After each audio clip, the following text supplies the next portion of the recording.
So any questions? Let's go. Ready? So with the new the new marijuana law that's actually being enforced now, what are we doing to protect people who do not want to be fall victim to other people's desire to use marijuana? I mean, my street, for example, smelled like weed for the last 2 weeks of 2017 and the first week of 2018. So, you know, Dave, it's challenging times for us. You know, if you go back to the early late 1800s, early 1900s, this wasn't new to them. You know, marijuana's been around for years, hundreds of years. So it's new territory for us. And I look at that and say that regardless of how some of us feel about the laws, we have to enforce the laws fairly. And sometimes that means that we enforce laws that we don't tend to all agree with. But the state of California and the voters, through their initiatives, have spoken.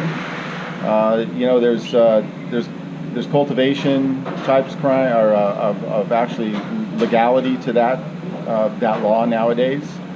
And then there's also, you know, usage. So there is, though, some restrictions still on our abilities, or actually people's ability to be able to, you know, smoke in public and what have you. So it's recreational use. My understanding is it's 6 plants of cultivation, and if you're smelling it and it's unfortunately coming over your yard, it's legal. And that's what's really difficult about it. You know, the city's got different type of ordinances in place, from my understanding. Again, and I'd have to, you know, research this again, and my staff can probably speak to this certainly more concrete than I am right now. But I think that if we look at, you know, the disturbances of what's happening, as an example, where your neighbor is, you know, I don't like the odor.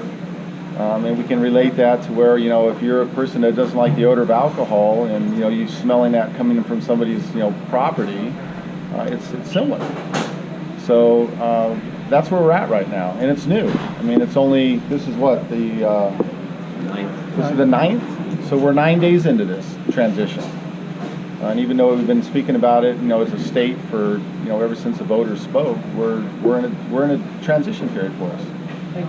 Does that make sense? Well, my concern is because 31st, I'm walking into Food for Less on Foothill, and somebody rolls by me, and I know what marijuana is very clearly. I've been trained to know what marijuana is.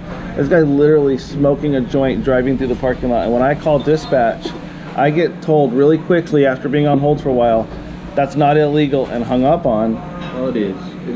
So look, we're going to address those things as they come up, and this is a learning.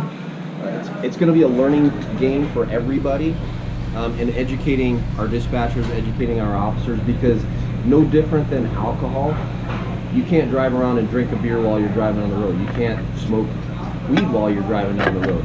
There are certain specifications in the laws that say that you have to keep your marijuana in the trunk, in a container, so it's not like you can have it out in front like an open container. So it's just getting the education portion of this out to our people. So I don't want you to think that we're neglecting it. I think a lot of people are just unsure right now because it's new. So we're learning this, and we have to go down this. And part of what we're doing now is training our people. Our sergeants are making sure that this is part of their briefing training. We're going to make sure that for dispatch, the dispatch supervisor is here. She's taking notes on this as well. So we're going to address those issues. And actually, we've been ahead of the game with the marijuana and DUI aspects. We've been in our OTS grants for the past several years. We've been included a drug recognition expert training with that. Hey, Corporal Russo, how many DREs do we got? 12 DREs in the department. Where we used to have 1 or 2. You know what DRE is, right? Yes. Okay. For those of you that don't know what a DRE is, it's a drug recognition expert. So there's a certain amount of training the officers have to go through. So as a lieutenant was just saying, you know, years ago we had 1, we got 12. So we're taking steps. But again, you know, if you see somebody smoking or drinking, you know, smoking obviously, you know, marijuana in a car, it's illegal. You should call.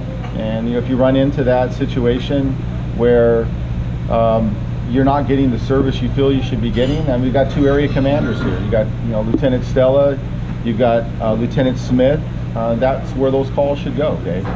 And you know, obviously, if you don't feel you're getting that service, then you know my office is always available. But eventually, we're going to get our dispatch supervisor Haddad, who's sitting in the back here, involved, and you know, we'll go back and research the call, and we'll see in fact that there is training involved. But you know, look, I got to see, you know, I don't want to say we're all friends, but we're all friends. It's a small knit community, and we're going to make mistakes.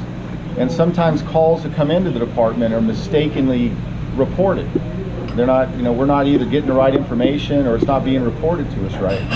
But I'm trying to set off on a good foot where there's no adversarial issues between our police department, our communications division, our command staff, the area commanders, the captains, the police chief. I mean, at the end of the day, we need you just as much as you need us. Does that make sense?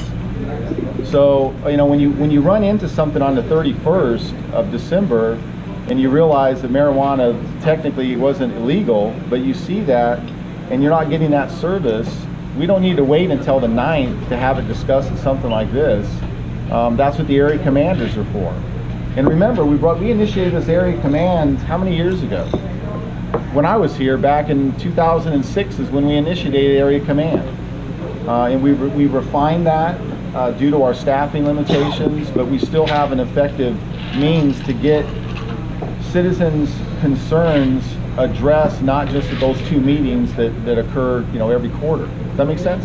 So help us out, that if you see something that's not, you don't feel was handled correctly, then give us an opportunity through the lieutenants and the command staff to deal with that. Make sense?